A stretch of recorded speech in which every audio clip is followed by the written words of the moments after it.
우리 집사님이 일찍 퇴근하셔가지고 화단에 있는 나무 한 그루를 화분에다가 심었어요. 근데 그 이튿날 보니까 그 심겨진 나무가 잎사귀가 말라 비틀어져 가고 있어요.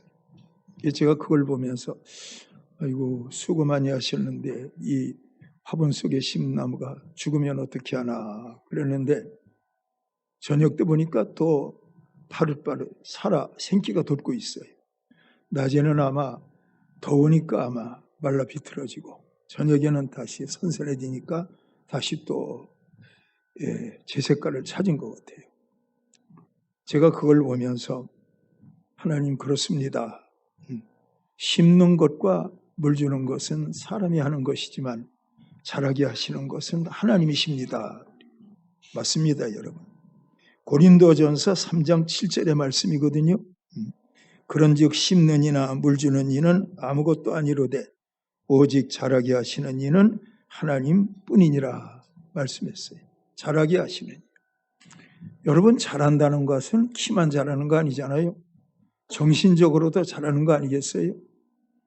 우리 예수님이 성장 과정을 보면 지혜가 자랐다 이런 말씀이 있어요. 여러분들의 가정의 자녀들이 지혜가 자라기를 축원합니다. 지혜가 자라기를 축원합니다. 요즘 자녀들은 덩치가 커요. 이것저것 막 먹으니까 덩치가 엄청 커요. 부모님들보다 다 커요. 제가 보면 많은 가정들을 보게 되는데 부모님들은 보통인데 자녀들은 얼마나 큰지 너무 커요. 알고 보니까 잘 먹어서 그렇게 크는 것 같아요. 근데 여러분 덩치만 큰다고 되는 건 아니잖아요. 지혜도 있어야 되고 또 성품적으로도 성숙한 그런 성품을 가져야 되고 눈에 보이지 않는 그런 자람, 그런 성장도 필요하지 않겠어요? 근데 아실 것은 부모가 자녀들을 위해서 해줄 수 있는 한계가 있고 하나님이 해줄 수 있는 하나님의 세계가 있는 거예요. 여러분들의 자녀들을 주님이 잘 키워주시기를 주님의 이름으로 축원합니다. 여러분과 저의 육신의 몸은 어느 정도 크면 자라지 않아요. 그렇지만 정신세계나 영적인 세계는 계속 자란다고 하는 사실을 잊지 마시기를 바랍니다. 물론 여러분과 자녀들이 세상을 사는 데 있어서 외모가 중요하긴 해요. 면접 보는 과정에서 외모가 중요하지요. 얼굴도 중요하고 키가 큰 것도 중요한데 그러나 깊이 들어가 보면 그 사람의 내면이 훨씬 중요해요. 알고 보면 그 사람의 내면을 가지고 직장 생활하는 것이고 그 사람의 내면을 가지고 사업을 하는 것이고 그 사람의 내면을 가지고 그 사람은 평생을 사는 거예요. 그러므로 내면에 속한 것들은 영에 속한 것들이고 영에 속한 것들은 하나님께 속한 것들이에요. 그런 은혜가 여러분들에게 있기를 바라요. 그런 은혜가 있기를 바라요. 자, 여러분 우리는 드라마를 보고 영화를 보고 할 텐데 반드시 드라마나 영화를 볼 때는 주인공이 나와요. 혹 어떤 영화나 드라마는 주인공이 죽는 수도 있지만 거의 주인공은 죽지 않습니다. 아실 것은 그 시나리오 대사가 이미 그 출연자들에게 탤런트 배우들에게 그것이 전달된대요. 택배를 통해서. 그러면 거기에 나와 있는 원고들을 쭉 살펴본대요. 보면 그 내용들을 보면서 이것이 몇 부작인데 어느 정도 되면 끝난다. 주인공은 어떻게 된다. 조연은 어떻게 된다. 엑스트라는 어떻게 된다. 다 알고 있잖아요.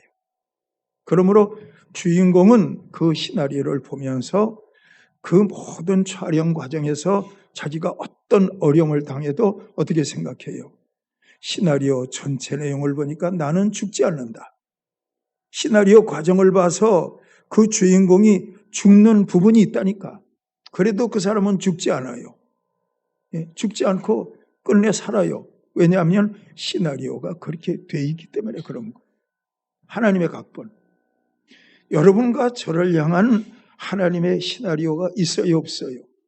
믿으시기를 바랍니다. 있습니다. 다 있습니다. 제게도 있고 여러분들에게도 있습니다.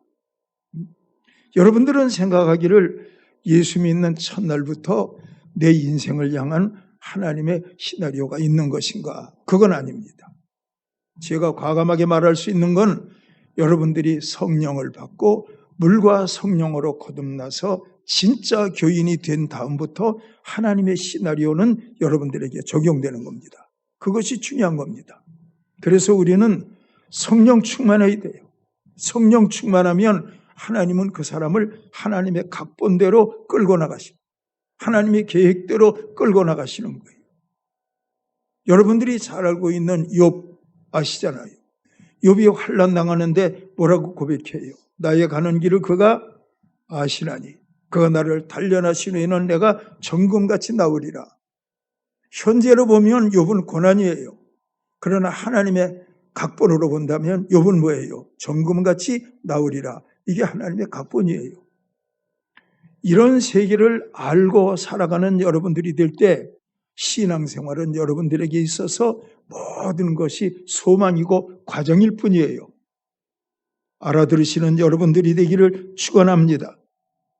그래서요, 하나님은 성경에 나와 있는 믿음의 사람들에게도 그러하고 여러분들에게도 그러하고 하나님께서는 하나님의 계획된 사실을 알려주는데 그 사실을 언약이라고 하는 거예요. 하나님의 생각을 알려주는 거예요. 너를 통해서 하나님이 일을 할 거야. 하나님이 알려주시는 거예요. 그것을 언약이라고 말씀하시고 있는 거예요. 성령 충만하기를 바랍니다. 여러분들을 향한 하나님의 언약이 어떤 것인 줄 알고 그 길로 신앙생활을 해나갈 수 있는 여러분들이 되기를 축원해요. 그런 여러분들이 되기를 축원해요. 창세기 12장 2절에 있는 말씀을 보니까 내가 너로 큰 민족을 이루고 네게 복을 주어 내 이름을 창대하게 하리니 너는 복이 될지라. 복이 될지라.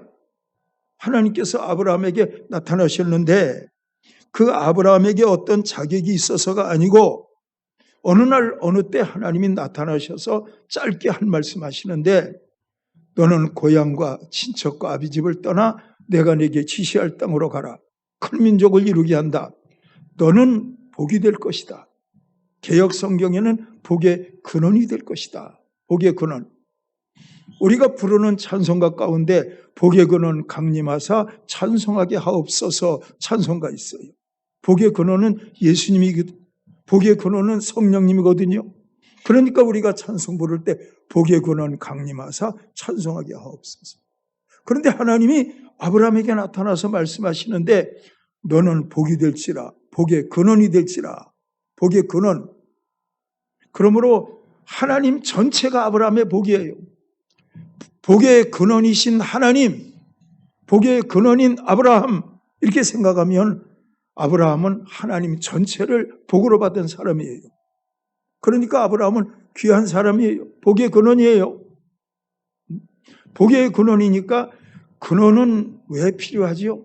근원은요, 흘러보내기 위해서 근원이 필요한 거예요. 금강 아시잖아요. 금강도 금강에 근원이 있어요. 만경강 아시잖아요. 만경강도 만경강에 근원이 있어요.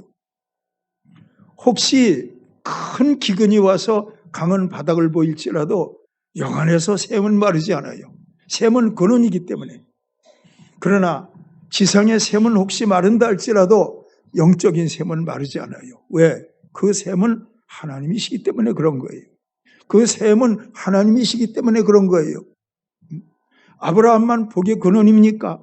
하나님만 복의 근원입니까? 예수님 말씀하시기를 나로 말미암지 않고는 아버지께로 올 자가 없느니라. 나로 말미암지 않고는 예수님이 근원이에요. 나를 믿는 자는 그 배에서 생수의 강이 흘러나리라. 예수님은 생수의 강이 근원인 거예요. 그런데 복의 근원이신 하나님, 생수의 근원이신 하나님, 이 귀하신 하나님 예수님에 대한 이 수식어가 아브라함에게 들려지는 거예요. 너는 복의 근원이 된다. 이렇게 말씀하시는 거예요. 그런가 하면 이런 말씀도 있어요. 나는 너의 지극히 큰 상급이니라. 나는 너의 상급이니라. 상급. 상급은 하나님이라는 뜻이에요. 상급이니라. 지극히 큰 상급.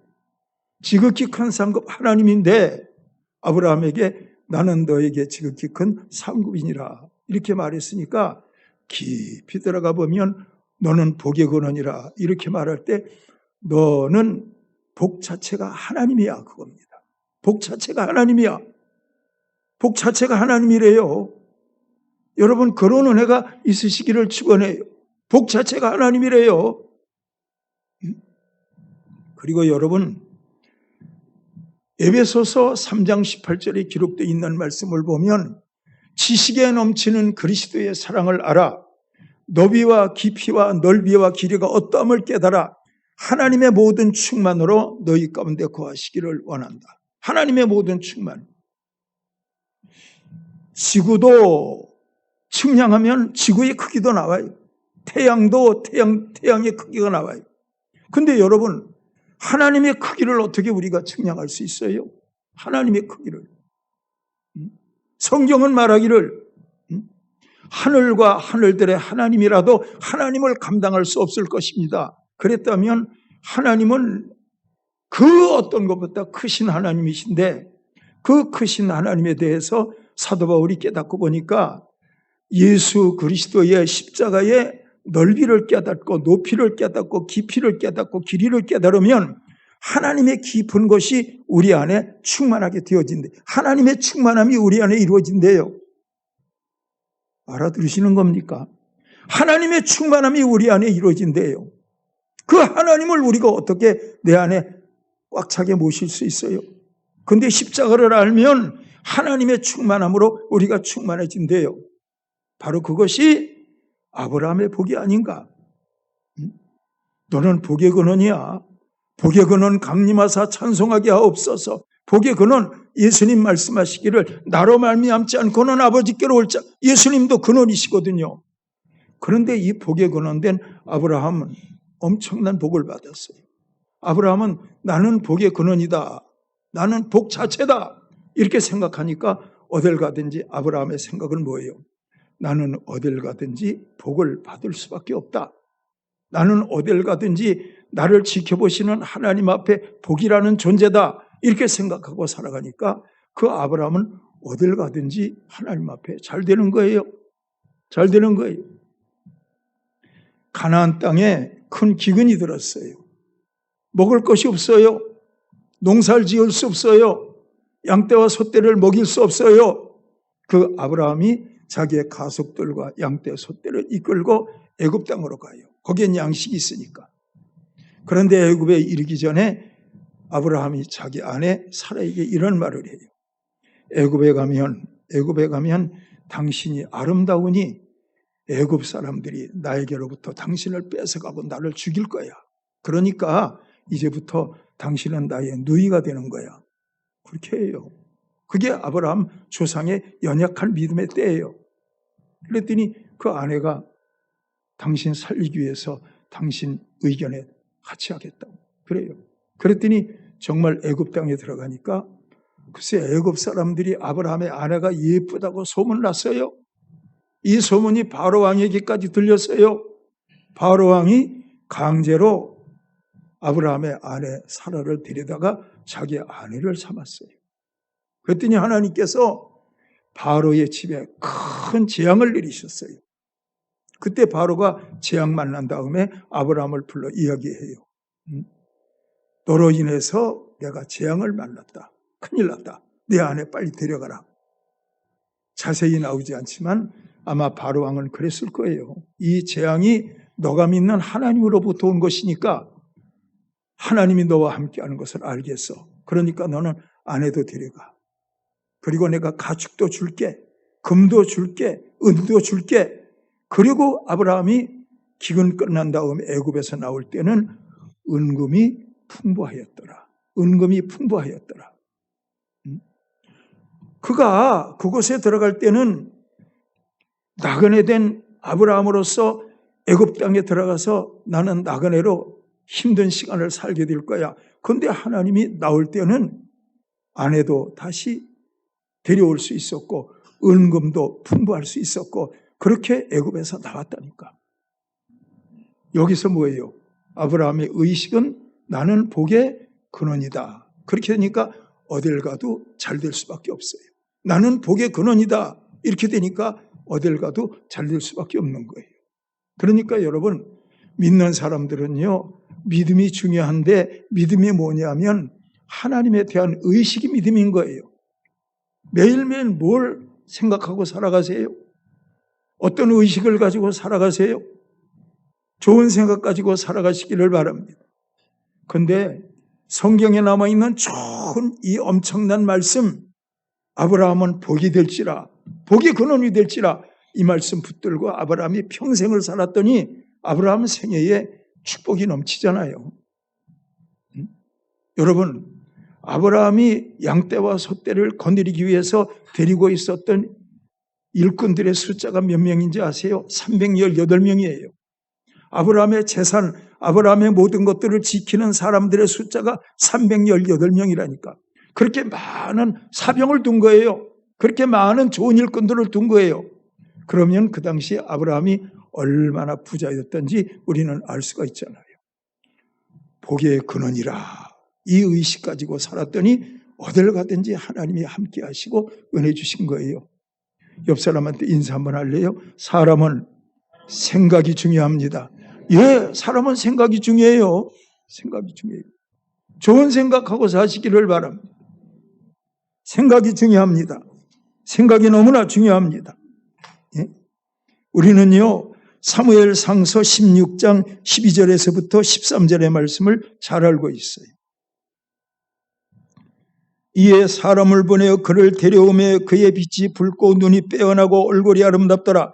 여호와께서 이르시되 이가 그니 일어나 기름을 부으라 하시는지라. 사무엘이 기름 물병을 가져다가 그의 형제 중에서 그에게 부었더니 그날 이후로 다윗이 여호와의 영에게 크게 감동되니라. 사무엘이 떠나서 라마로 가니라. 아브라함에게는 복의 근원이 될지라. 다윗에게는 어느 날 들에서 양을 치는데 형들이 와서 말하는 거예요. 야, 그 유명한 선지자 사무엘이 우리 집에 왔어. 왜? 글쎄 가봐. 아빠가 널 데려오라네. 사무엘이 왔어요. 그리고 여러분, 그 사무엘이 다윗의 머리에 기름을 부어서 왕을 삼잖아요. 왕을 삼 그 이로부터 다윗은 죽을 때까지 나는 사무엘로부터 기름을 받은 왕이다. 이 의식 속에 살았다니까.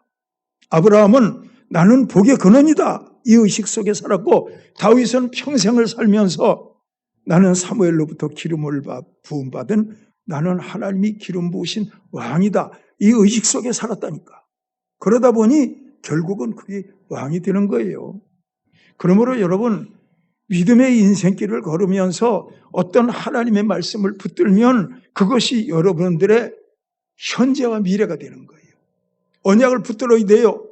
그 말씀 붙들기를 축원해요.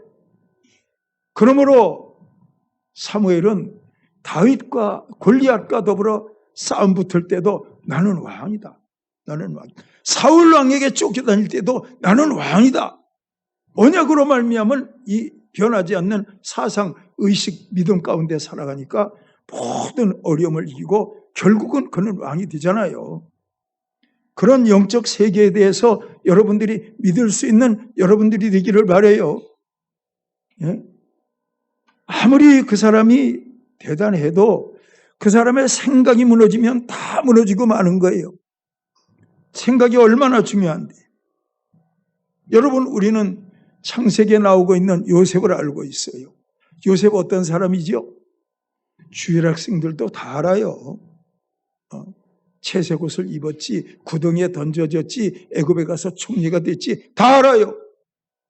그렇지만 요셉이 가진 믿음 당신도 가지고 있느냐? 이렇게 물었을 때는 여러분들은 자신 있게 대답하지 못할 거예요. 왜? 그 사람 믿음이 여러분에게는 없으니까. 다윗을 아는데 다윗의 믿음은 없다니까. 아브라함을 아는데 아브라함의 믿음은 없다니까. 요셉을 아는데 요셉의 믿음은 없다니까. 그러면 여러분 뭘로 아는 거예요? 생각으로 아는 겁니까? 아니요. 사람이 마음으로 믿어 의에 이르고 입으로 시인하여 구원에 이르느니라. 마음으로 믿어. 그러므로 모든 말씀은 그 말씀 자체가 마음까지 내려와야 돼요. 생각에 멎어지면 안 돼요. 그 말씀이 마음 가운데 내려와야 돼요. 그리고 그 말씀을 품고 살아가게 될 때 여러분들은 아브라함처럼 될 수는 없지만 작은 아브라함은 될 수 있다. 다윗처럼 될 수는 없지만 작은 다윗은 될 수 있다니까.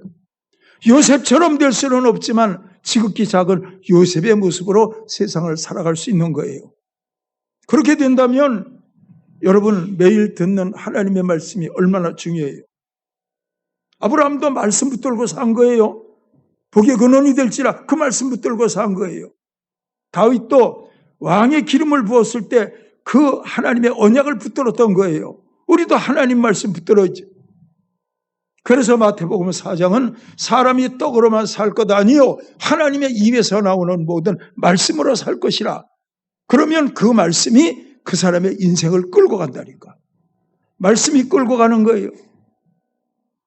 요셉도 그래요. 꿈 꾸었잖아요. 그런데 꿈 꾸었는데 꿈이 당장 이루어져요? 안 이루어지지. 형들에게 버려지고 애굽에 팔려가고 감옥에 들어가고. 그렇지만 그는 뭐예요? 그런 여러 가지 안 좋은 환경을 거치면서 요셉의 생각은 뭐예요?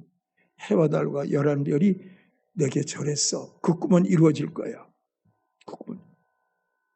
감옥에 들어가도 그 꿈은 이루어질 거야. 아무리 어려움을 당해도 그 꿈은 이루어질 거야. 그랬더니 꿈대로 됐단 말이에요. 그렇죠? 믿으시기를 축원합니다. 제가 여러분들에게 자주 말씀을 드린 예인데 한번 들어봐요. 암탈기 알을 품었어요. 그러면 거기에서 뭐가 나와요? 병아리가 나오는 거예요. 그럼 암탈기 독사의 알을 품었어요. 거기서 뭐가 나와요? 독사가 나오겠지. 그리고 암탉을 물어 죽이겠지. 그러므로 여러분 안 좋은 생각을 하면 안 좋은 생각이 언제는 뱀의 독이 되어서 나를 삼킬 수가 있다니까. 그러나 우리가 성령 안에서 좋은 생각을 하면 그 좋은 생각이 여러분들의 현재가 되고 미래가 되는 거예요. 환경은 문제가 아니에요. 환경은 이것도 안 되고 저것도 안 되고 환경은 문제가 아니라니까. 중요한 것은 그 사람이 무엇을 품고 있느냐가 중요해요. 마음으로 품는 거예요. 마음으로 믿어 의에 이르고 입으로 시인하여 구원에 이르느니라. 아시겠지요? 여러분 어떤 사람이 병들었어요. 그런데 그 병이 아주 안 좋은 병이에요. 그런데 그가 성경을 읽다 보니까 하나님께는 능치 못할 것이 없느니라 그 말씀이 믿어졌어요. 그러면 그 사람은 병을 붙들어야 돼요? 말씀을 붙들어야 돼요? 말씀을 붙들어야지. 병을 붙들지 말고.